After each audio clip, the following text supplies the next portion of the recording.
Welcome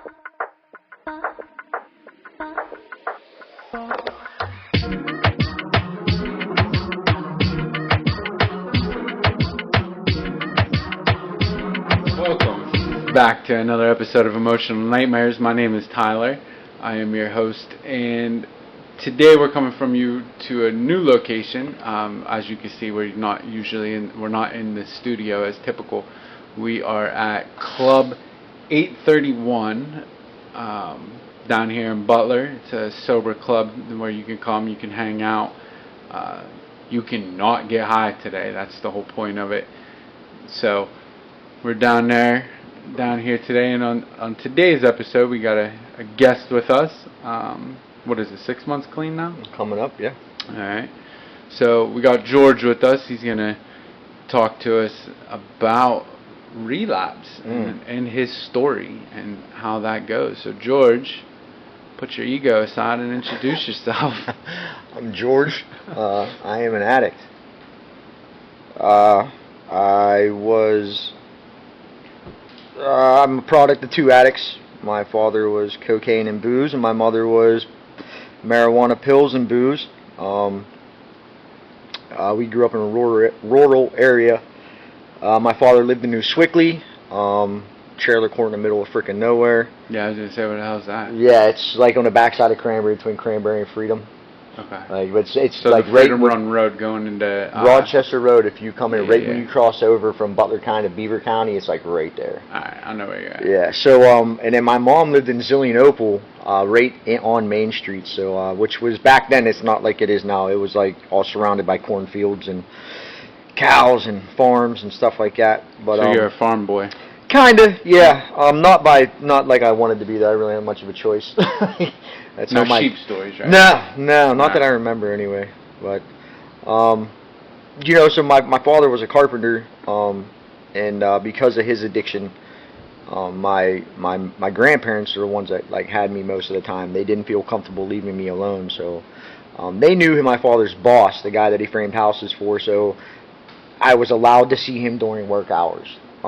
Which in turn turned me into a carpenter. That's what I do for a living. But so back and forth with my mom and dad, I was able to play them against each other a lot. Sure. So manipulation started very young for me. By very young, how old were you? I remember being grounded in my mom's house and then praying my dad would come to pick me up on the weekends. Sometimes he showed, sometimes he didn't. And when he took me, would never, my mom would be like, they still to this day don't talk to each other very well, so they didn't communicate at all. So I would be like, oh no, everything's fine. That way I wasn't grounded when I went to my father's house. Because he was a pretty strict man back then. Still is, I just don't have no control over me now. But, so I would, not tell my dad whenever, I was grounded or I got bad grades or anything like that. So typical kids. Yeah, you played both cards. You played. Sure. You lied to mom about things that happened at dad's house, and you lied to dad about things that happened at mom's house. But my grandparents, my mom's parents, they're the ones that pretty much raised me because both my parents were in active addiction. So they had a big landscape company, so we worked every day. From a child, I remember passing out on the couch during a snowstorm, knowing I wasn't going to school in the morning, and waking up in the front seat of a plow truck with my grandfather. So I learned most of my childhood was working. I played sports and stuff like that, but for the most part, any bonding time I had with any male role models in my life was through work. Work and drinking, because parents and everybody was still doing that too, right? Yeah, my grandparents really didn't drink though much at all. 4th of July picnic, stuff like that. Did. My dad every day. Right. Yeah. So it's safe to say that at the end of the day, you normalized go to work, get drunk, go to work, get drunk, repeat. Yeah. Because that's what you're seeing. Yep. Pretty much. Yeah. Okay. And my teenage years were, in high school we experiment with different drugs, hallucinogens and stuff like that. I was a pretty heavy pot smoker. My mom always had it, so I'd just take it, Did you make it through high school? I did. I graduated in 2001. From down, I actually got thrown out of Seneca Valley and had to go to freedom. So like my mom threw me out and I had to go live with my dad. Beginning of my 9th grade year. So now we're in adulthood. Yeah, we're I mean, kind of. Yeah, I mean it. With my father, like even though he worked, there was 4 of us. The lady he was with, Tracy, had 3 boys, Bobby, Jimmy, and Chris. Bobby right now is 43. I'm 42. Jimmy's 41, and Christopher would have been 40. So we were all 1 year apart.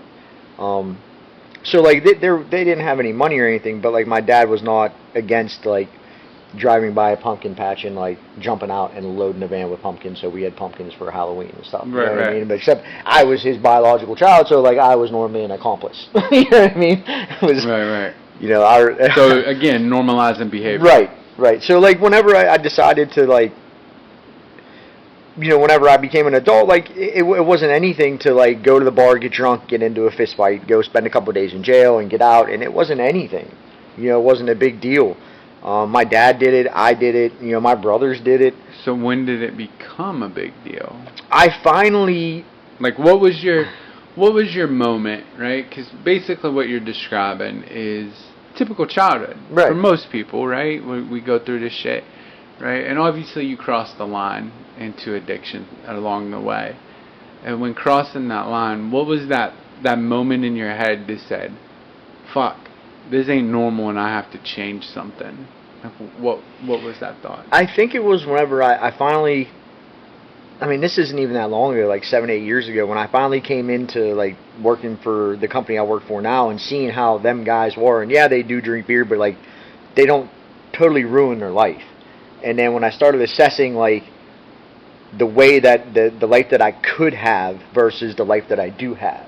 Okay. And again, that would happen in a jail cell. So you know what I mean, right. like, and then you're in desperate times, and actually you want to get out. You know what I mean? So you everybody finds God in prison. Right. You know? That's where he lives. Yeah. But I mean, like, luckily for me, like, you know, I was a 2-time-a-year guy at Mercer County Jail there quite a bit. So like they have a lot of NA and AA literature just laying around. Right.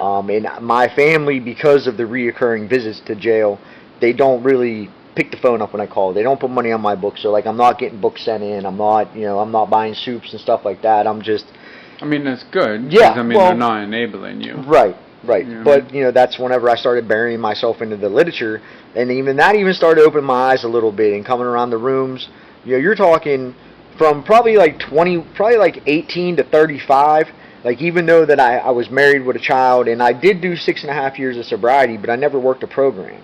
Right. And it was any little teeny thing would just like, it was really hard to not use. So let's rewind that, right? Because one of the things we talk about a lot on this show is the many pathways to recovery, right? And when you're saying like work in a program, I mean, that's important, right? Because a lot of times, you know, we have people that will say, well, I'm sober, like I quit using drugs and alcohol, why isn't that enough? You know? Yeah. And you just described it, right? Yeah. That 6.5 years where you did put drugs and alcohol down, right? Yeah. But I'm guessing you were still miserable. Oh, absolutely. White knuckling. Yes. Right? Yep. And you were probably better off drinking at that point. Yeah, well, I didn't know how to handle life, like at all. Like sure. I didn't. So no I was coping just. skills. I was avoiding my only coping mechanism that I knew. I was avoiding it. You know what I mean? And it wasn't like, and that's basically what it was. You can call it, you know, I didn't use, yes, but that's what it was. Is like I knew that that's how I coped with things, and I knew that them things were bad, so I just didn't do them. So I didn't cope with stuff at all. Right. I just, so instead you buried 6 years of your life into an emotion. Yeah, and then when things finally got bad enough, I climbed back into the bottle even worse. You know what I mean? And it was a rapid fire. So let's take it there, right? Because, you know the old saying, you know, you never, once you stop and you pick up again, you go right back to where you were. Yep. Right? So you stop for 6.5 years, you're white knuckling, you pick up again, right? What was the thought that said, fuck it, I'm getting drunk? I was going through a divorce, and it was just like, you know, I went to, when I come home from a bender one time, and my ex-wife now, when we were married at the time, said, you know, you can't stay here, but there's a bed waiting for you. So I went. I got in my truck and I drove up there and I did my 30 days, and I felt amazing, and I did go to meetings, you know what I mean, a couple times a week, but like I didn't have a sponsor, didn't work steps, didn't really read anything. So whenever me and her split, you know, I was like, I felt like I lost my purpose for anything, to do good. Like I lost my purpose to, you know what I mean, like she stayed at home, we had a special needs child, so she stayed at home and I worked. So like now I don't have that, so now there's nothing keeping me on the straight and narrow. You know what I mean? Like I didn't think that I wanted to do it. Right. You know what I mean? But it was just basically, the point is like I didn't think that I deserved the life that I have now. Like I didn't think I deserved it, so why even bother? Right. Because it is a lot of work. Like it's a lot of work. Well, yeah, I mean, nothing worth working for is ever going to be absolutely, easy. Absolutely. You know, so. Yeah, but and then after. So you picked up again. Yeah. And obviously it was that bad. went right back to. It was bad. It was real bad. I moved up to Mercer County, and I met another girl, my daughter's mom. I'm starting to see a pattern. Yeah, well, as far as you ask around. I know all good stories. There was this. Well, they never start with I was sitting there eating a salad. No, it never does. But yeah, so, and she was, you know, cool. But she was an addict. You know what I mean? She wasn't in recovery or anything like that. She drank. She had a bad past, and she didn't really like indulge in it anymore because she had children that she took care of, and you know. And then whenever me and her got together, at the time the doctor prescribed me an obscene amount of pain pills for my back, which I still have the same back problem. Just I don't, you know, what I mean, they don't prescribe them anymore. Back then they were just giving them to you, you know. OxyContin days. Oh yeah. Yeah. I remember one time it was cold outside. And I called the doctor because I ran out, and I was like, "It's so cold, I got to take twice as many for my back hurts." And she wrote the script. Like I went to Walmart right after work and picked them up. I was like, "This is 180 of these things. This is retarded." Yeah, Purdue fucked us all up. Yeah. But so you know, me and her, it went real fast. And she was an awesome. And like I still talk to her this day. Her daughter, we have a daughter together. Well, it's not my biological child, but I raise her. Actually, during that relationship was when I first met you. You met me during that one? Yeah, when I come up when you guys were still at the bar down in. Okay. We were. I had to stay there for 30 days. Okay. I thought I saw you during a Turning Point stay. I was at Turning Point. I don't remember you at Turning Point though. Okay. There was a lot So you came up to where I'm. Yeah, because Turning Point, that's right? one where my ex-wife was like, you can't. That's where I went. Was Turning Point. I went up there, but. Yo, Jen, like my PO came and I was ducking them for all them times, and well, hold on a minute. So we moved in really, really fast, and we were still drinking and doing pills pretty heavy, but like I could afford it at the time, and it didn't become a problem. And then I can't remember what happened, but I caught charges, and I went to jail, and I got out on parole, and they told me that I had to stay away from her, and I remember going like, okay, that's good enough, and I didn't understand why. And because it wasn't like she was a bad person or anything like that, but because she was just like me. Right. Like we were gonna run this. We were gonna run this. Like, you know what I mean? Like there was no such thing as a bad idea. You know what I mean? Like and that was a problem. And we were together for 10 years. Well, like 8 years, something like that. And you know, I still talk to her. Like I said, like we're still friends. Like when I'm up north working, I stay at her house because it's technically I bought the damn thing. But she also like had enough. Like I went to jail one more time and I just never went back, and she stopped using. She drinks, you know, and she has her medical card, but like she doesn't wreck her life with it. She can handle that. You know what I mean? Some people have levels. You know what I mean? Like I know, like I don't understand it, but I don't understand either. Like listen, yeah. I was after I lost, you know, I lost my girlfriend in February. I couldn't sleep. Like I could not sleep at all. Like nothing I did. You know, when I come home, like I just see that. So you're going way too far. Yeah, you're jumping way ahead, and you're missing a lot of crucial stuff, right? Right. So you came to rehab, right? Yeah. When you came to rehab, you had all the answers. I read the book once. Yeah, you read the book, so you got all the answers. You know exactly what you got to do. You're gonna go do it. You came to here, Butler area. Right. Right? You met the girl. Yeah. Yeah. Right? The girl that's, you know, rest in peace, is no longer with us. Yeah. You were doing recovery. Yeah, I was actually fresh out of a relapse. And then you guys picked up again. Yeah. I relapsed twice. She actually came into the trap house and got me both times. And then I went to another rehab. And when I come home, I noticed, like, everything was good for a little bit, but, like, I noticed behavior changes, and I never said anything about it. So this is when she started relapsing? Yeah. Okay. Yeah, I know the behavior changed. Did you pick up during that time? No, not at first. I did not. We did relapse together, but it wasn't until later on. I remember I come home from work, and she was, like, dressed with, like, her book bag, like, sitting in bed, like, and I was like, this woman ain't never ready for nothing, ever. Like, we're late for everything. Yeah. And I was like, you're all right. And I could see the anxiety in her. You know what I mean? Like, her foot was bouncing real heavy. It just wasn't her. And she's like, oh, a friend of mine's having issues. I'm going to go help him get into rehab, whatever. I'm like, okay, you know, whatever. Well, she was gone for like 6 hours. And I'm like, they should have came and got you by now and took you. You know what I mean? So when she came home and I noticed that she was high, I called her out on it, and then I drug tested her. And she failed for fentanyl and coke. And I tested her again because she said, oh, it was it's the cups. Like, come on. Like, yeah. So I tested her again. She failed again. And then she tried, like, putting water in it and, like, peeing on top of it. She had enough pee to raise the temperature. So I want to point out the toxicity of this relationship, right? Because, like, if I'm in I'm in a relationship now. My girlfriend's over there on the other couch, right?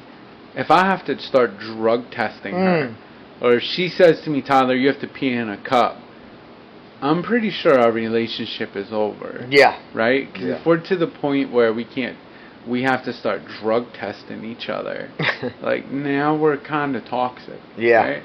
Absolutely. So again, you got out of rehab. You're in a whole nother toxic ass relationship. Yeah. Right? I get a lot of them. I mean, it sounds like yeah, it, toxic right? women Like, love we're kind me. of picking up the pattern here of toxicity in relationships. Yeah. And it's not. And I don't want to say like they're toxic relationships because they might not have been, right? But they were relationships. I know these microphones. It's not my normal setup. I'm a little weird right now. It's the couch, I'm telling you. But yeah, these couches are very sinking in. Like, I want to point out, like, it's not the normal toxicity. Right. Right? Because I'm sure there's some healthy stuff going on, but it's hard to have healthy stuff when both people are using, because the drugs and the alcohol are the main focus point. Right. So, like, if we're in a relationship where drugs and alcohol are the main factor in that relationship, then nothing else matters other than the drugs and alcohol. So therefore, that's what makes it toxic. Right. So I want to point that out.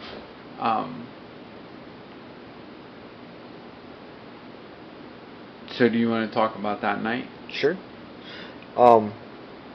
That started when I drug tested her, because then she tried putting water in the cup, peeing on top of it, but I was on parole for a very long time, so, like, I know that the temperature is supposed to move, and the temperature strip never moved, so I called her out on it. Wasn't much of an argument, but, like, she took off, and we were managing a 3/4 ounce together at the time. So I went and chased her down, and boy, she had some long legs. It took, like, I was, like, running to catch this woman. And finally I was like, listen, I don't care. Let's just go back to the house. We'll deal with it in the morning, get some sleep. Now, mind you, she was never up before 11 o'clock, and I wake up early. So I got up at, like, 6, and she's coming back in the bedroom door, and I'm like, hey, what's up? And she opened up her hand and had my drug of choice in her hand. You know what I mean? And then it was, I can't do it here. We got to go. So then we got a hotel room and stuff, and, that was, like, the time we relapsed. And then, do you hear the stupidity of that thinking? Right? Yeah. Like, I'm going to point that out. Right? The stupidity of that it was thinking. terrible. I can't, which is what, crack, right? Yes. So I can't smoke crack here. Yeah, because so we got to go. Fucking Jamie might find out. Well, right? So I can't smoke crack here. But if we go to a hotel and smoke crack, nobody will know. Right. And it was fine. Like, the messed up part. Great. So, but then, like, I started thinking, because, like, anytime I relapse, like, for one, I don't like to take people with me, so, like, I will isolate, like Okay. nobody can find me. You know what I mean? I'm not taking anybody else out. And of course, like, at the time, I thought it was like that's what she wanted, but like now that I reflect on it, I realize that like she was covering her ass. She knew if she got me high, I couldn't tell on her for being high. And like I see that now, but at the time I didn't see it. And I'm not talking bad about her at all, because like the one that I fell in love with, the one that was around at the end, aren't the same person. Right. You know what I mean? They're just not. And we're all like that. That's Jack on high. Mhm. You know. But yeah, but her DOC is not like, she does heroin, so like it's not the same as mine. So then like I noticed like she was continuously doing it, and I actually had to tell her like it's either that stuff or me. And I came home from work one day and she was dope sick, and we had money, you know what I mean, so she didn't have to be. And that the next day she got drug tested, and actually blamed the entire thing on me. Said that I took her, I relapsed, went to a trap house, and she had to come get me, and she wasn't strong enough, and actually, and then like my dude's texting me like, what the, like, calling me out. I'm like, what are you talking about? That is not what happened. But and then I told him, because like I don't lie to him whenever, you know what I mean, like I just don't. I don't see the purpose in it, the point in it. But so he actually tracked her down and found her, and she confessed everything, and she went away to rehab, and that was my last straw, and I got thrown out of the 3/4 house. So like I got an apartment for me and her, and I told her like, if you want to go 3/4 house, that's fine. I'll make sure your rent's paid and you get out. You know what I mean? But I'm here. So she moved in with me, and everything was going good for a week. After my relapse, I really didn't want to go to meetings and stuff. So like I was kind of like, you know, I was building resentment towards people in you know, in a program that didn't relapse, like it's their fault or some shit. You know what I mean? I don't know. But Yeah, God forbid. Yeah, I know. Stayed How sober. dare they be sober? Yeah, what a bunch of crap. Right. So everything was good, and she knew that I was not going to let her walk like to a meeting in Butler like by herself. So like I was going to meetings because like I'm not going to let her walk around by herself, even though she grew up here. And then I ran a meeting here every Saturday. She never missed it. We went to At the 831 Club here in Butler. Yeah. Called Egos Aside. Yeah. So we went to help her mom with this chili cook-off thing for Rotary Club. Normal day, we went, and there's like a little like festival thing. They had like vendors and stuff. We walked around with James and them, and everything was good. Went home, both passed out, and I remember her waking me up, being like, hey babe, I'm going to go help my mom clean up and go see my sponsor. And I was like, alright, cool. And then she asked me a question and I didn't answer. She gave me a kiss, like, call me when you get up. And I had to come to the meeting, so I got up and I called her, and she's like, yeah, I'll meet you over there, or I might even be home before you leave, da-da-da. Showered, she's not home. And I walk everywhere here, so like I was getting ready to walk over here, figure I'd see her here, and she asked me to stop at Penn Street, because a friend of ours was there and wanted to walk to the meeting with us. And I was like, yeah, cool. She's like, I'll just meet you over there. She wasn't there when I got there, and the friend hasn't seen her either. The one thing with her, like, is she might not pick up the phone when I call, but she would always call me back, like as soon as she could. Right. And I was calling her, she wouldn't pick up the phone, but she was texting me. And like, so I kind of called her out because like I was in love with her. I wanted to believe her that she was going to be me at the meeting. Go ahead, start walking. I'll catch you guys. Nothing. I'm like 10 minutes behind. You'll be at the meeting. And at one point during the meeting while I was chairing, she texted me and said, I'm at the store. Do you want anything? I'm on my way to the meeting. And I was like, I want your ass at this meeting. You know, because I knew what was going on. Like, as much as like I didn't like confront the issue right then and there, like I knew what was going on. I knew she relapsed. Because that was her MO. Like she won't pick up the phone and talk because you can hear it in her voice and stuff like that. You know, so she just didn't. The heroin lingo. Right.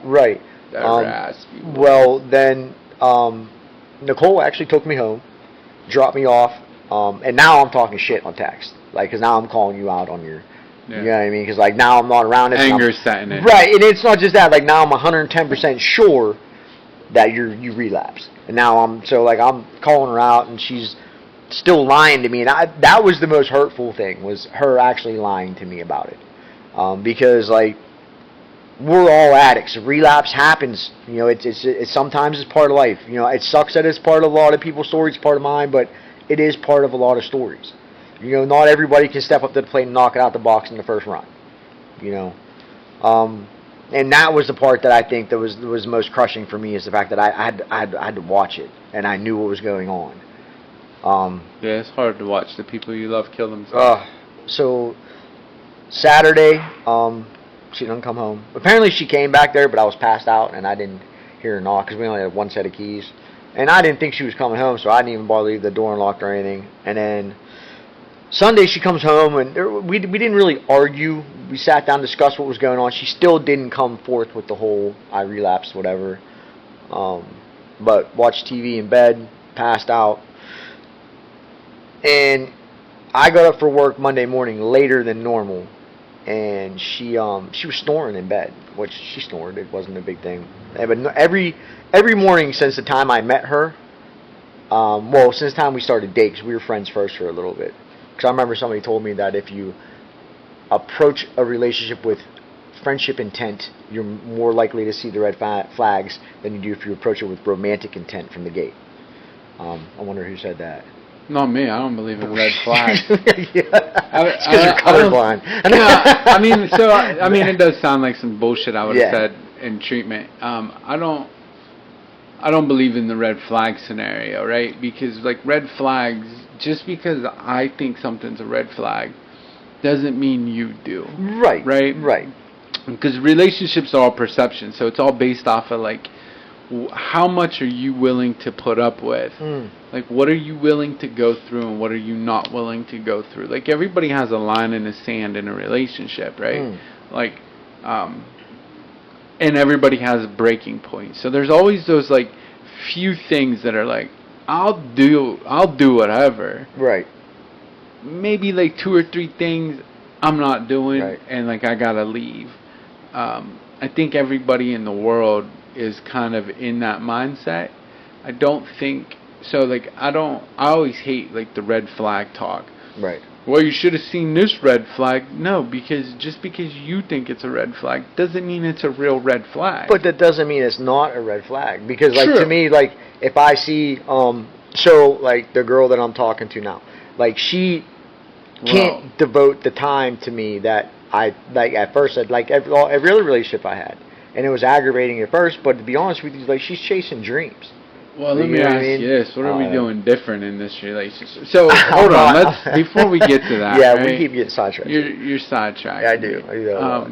You do that very well. Yeah. So here's the thing, right? So unfortunately, the girl that you're talking about, right? So she finally relapsed and doesn't wake up. Yeah. Right. Fentanyl takes her out. Yeah, she was actually the snoring I heard Monday morning was actually a death gargle. Yeah. And unfortunately, fentanyl is killing so many people. Yeah. Right. And that's kind of what helped birth this whole thing. Right. Right. So you started using still. Right? I did. I held on there for probably about a month, maybe a couple weeks. And then picked up again? I did. How long did you use for? So you've been using from then until this last 6 months, right? Yeah. Yep. Okay. I so went before this 6 months, right? Yeah. What happened 6 months ago that you were like, I've got to try this again? This relapse wasn't about me getting high. It was for some reason my grieving process never went fully through. And like, don't get me wrong, like I don't like to throw excuses out for relapse. Look, I'm a drug addict. When shit happens, that's how I deal with things. But like the thing that I was dealing with was the fact that I never let myself grieve completely. It stopped at a certain point, and it was hurting. And because like I was very violent in this relapse, very violent. So I was doing things like that would normally put a target on my back, and you know what I mean, and it wasn't, you know what I mean, I didn't want to live anymore. Like I didn't want to feel this pain, and I didn't know how to get rid of it. You know what I mean? And I tried every substance I could get my hand on. I was hitting drug dealers. In a sense, instead of going through the grieving process, like you chose the drugs and alcohol as a way to go through the grieving Right. So basically, you did the same My thing. disease stopped my grieving process, so I had an excuse to use. Sure, you went all the way back to the very beginning Yes. of when we started this 29 minutes ago. Yeah. Which was, I used drugs and alcohol as a way to cover my emotions. Right. Right? Yeah. So, instead of going through this process, you've been masking it with the drugs and the alcohol. And that's one thing with me is, like, I've always been, like, I don't let everybody into my life that I know. Like, certain people, like, my weed is very small but very, very tight. You know what I mean? So, like, I always use it as an excuse to not get personal in meetings and share things that are going on with me. But I share them with my weed. And this time around, like, I share personal things going on with me in meetings to get them off my chest, and also to get other perspectives from people with substantial clean time of what they did. So are you taking the suggestions? I do. I also use my sponsor and talk to my sponsor more than I ever have, because he's a very religious man.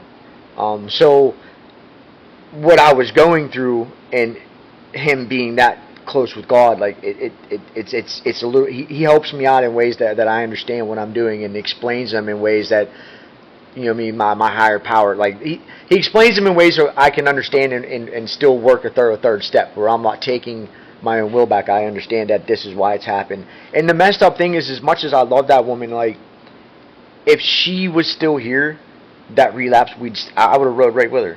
I guarantee I would have rode right with her. Sure. So, alright, so this episode's a little bit different, right? Because I know more about, like, your personal stuff than what most of the guests that come on here are, right? So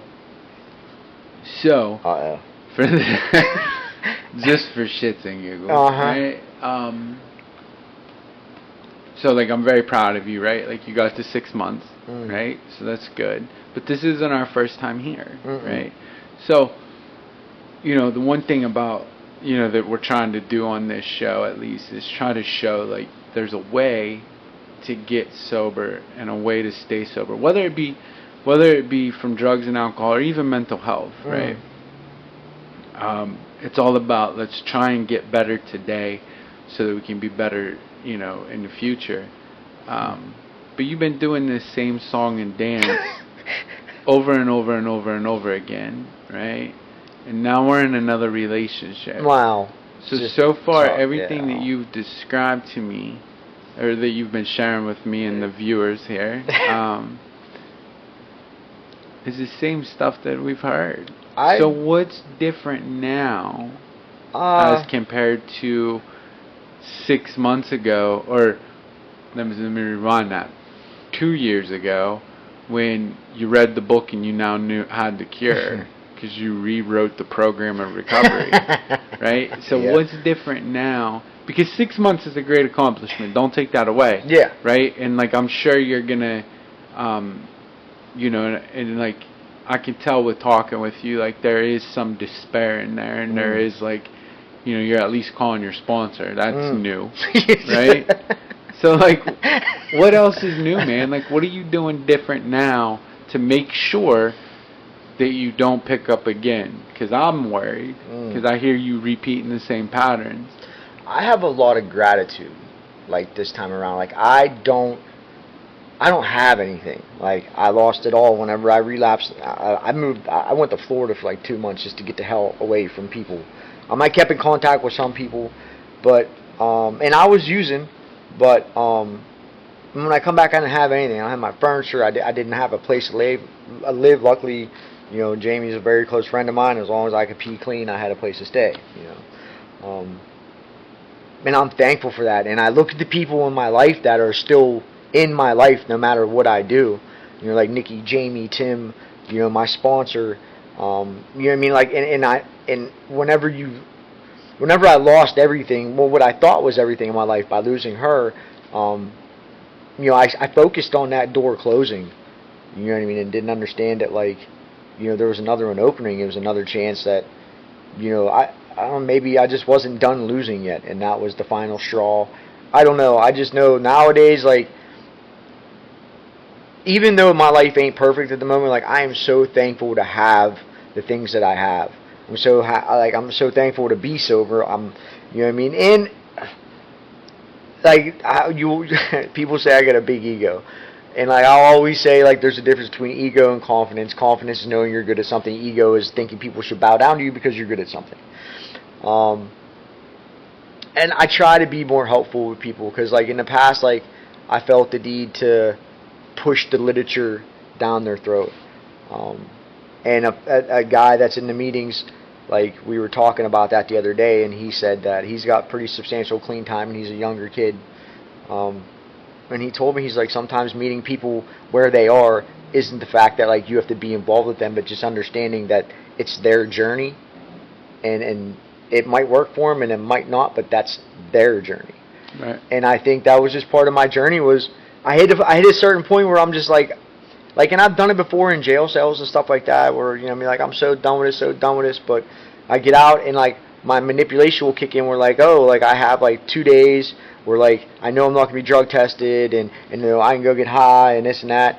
And the fact of the matter is, like, there isn't anything I'm going to gain from getting high. And I've come a long way. You know, I don't have my son in my life at the moment. And I'm getting to the point where the couple goals that I am taking out here in the next couple weeks are stepping stones into getting him back in my life. And, you know, like, missing them pieces of you like that, like, when there's a big distance between you and them, it's hard to keep focused on them. And I didn't stay focused on them. I relapsed. You know what I mean? A couple times. But now that it's like I can see the path that I need to be on and I can, you know, walk towards it. And the other thing is like, I'm never going to get to where I want to be with drugs and alcohol or them type of, like, being around them type of people. And I think I finally just understood that, like, I don't have to wear a mask all the time. Like, I can just be me. Like, people around here see me up, they see me down, they see me up, they see me down. Some of them don't talk to me, but a lot of the ones that are important in my life still do. And I think that just opened my eyes where, like, you know, maybe I do deserve this. So that's new. Yeah, right? Really like new. That's new, it is. Right? Because like you've never, like all the years that I've known you, like you've never said out loud, at least, I don't care if I don't impress anybody. Right. Yeah. Because you've always tried to impress everyone in some way, shape, or form, right? That chameleon effect that we as addicts do, which is, well, if I can be okay with these people, I'll give them this version. They can see this side. They can see this side, right? But I mean, that's the key to recovery, right? Is understanding that I am who I am. If you know, what your opinion of me doesn't matter. Right. None of my and business. like, I don't care what you think. I am just me, right? Right. And it took a lot of it took, because like sometimes like I think that I'm giving versions of myself to people, but like the people that are in my weed, like, you know what I mean, like, whenever she died, I made one phone call. I called Jamie, and I heard him spin his car around in traffic, and I heard the motor screaming, and he was like, "I'm on my way," and I didn't have to call nobody else. Yeah. And I think that made me realize that, like, like, he knows me, and Nikki knows me, and Tim knows me better than anybody else know me, and I think that made me realize, and like, they were all right there, and I couldn't wear a mask because I was grieving. I was just vulnerable in there, and they stuck right by my side and made sure I was okay. And I think that was like an eye-opener for me. And I think my disease did kick in a little bit, and it did take advantage of the situation I was in. Like, I didn't, you know, I was going to meetings and I was speaking some bullshit about, like, everything was sharing on her, when it was actuality is she's gone and I'm not. Don't share on her, share on you. Right. You know what I mean? And I think when I finally hit that point, and the crazy thing is, when I come out of that relapse, I didn't even do it because I wanted to do it. I did it because the house that I was building failed inspection, and I've never failed an inspection before in my life. And all the guys were packing up to go, like, away for the weekend and, like, have, like, a drink fest. And I was going to go, but then I failed that inspection, and I was like, wait. You know? So I stayed home and worked 2 16-hour days, got everything caught up, and then whenever Monday morning hit, passing inspection, and all the trades were right there behind him, so I had no time for nothing. And then it just, like, I finally, like, I think my mind went, you failed the inspection because you were using.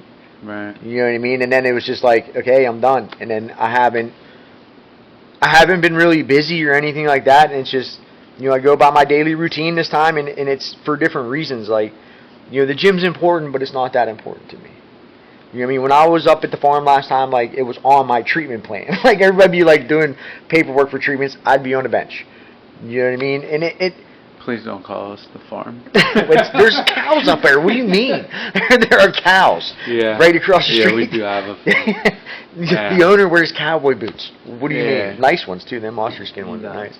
But, I mean, I finally hit the point, I think, where, you know, I always say, like, I'm so honest because, like, I'm too stupid to lie. But to be honest with you, I never understood how important that spiritual principle really was.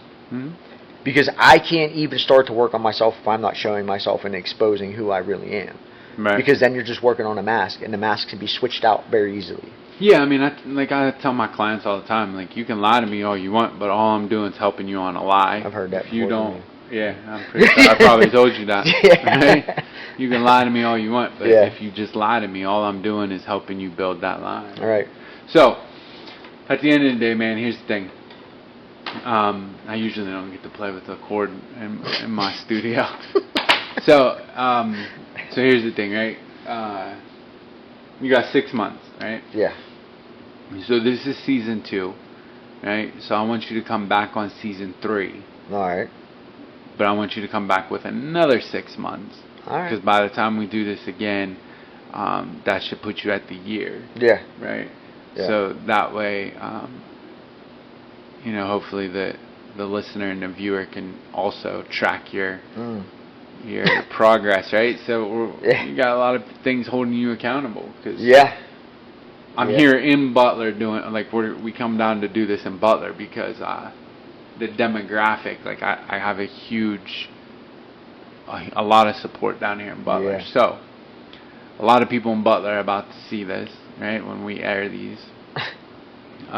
So hopefully they hold you accountable and call you on your shit too.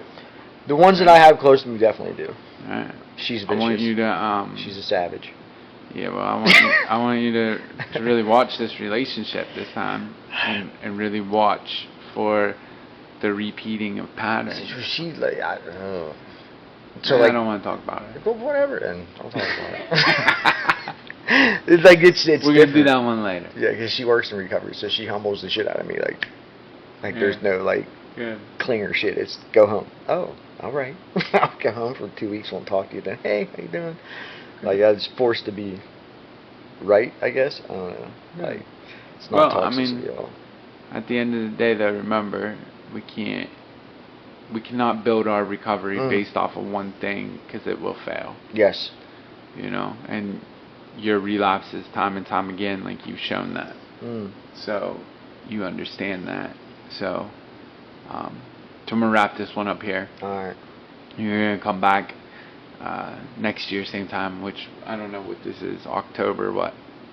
10? 12. 12. Today is October 12th. Yeah. So you're gonna come back in October of next year. That'd be a year and a half.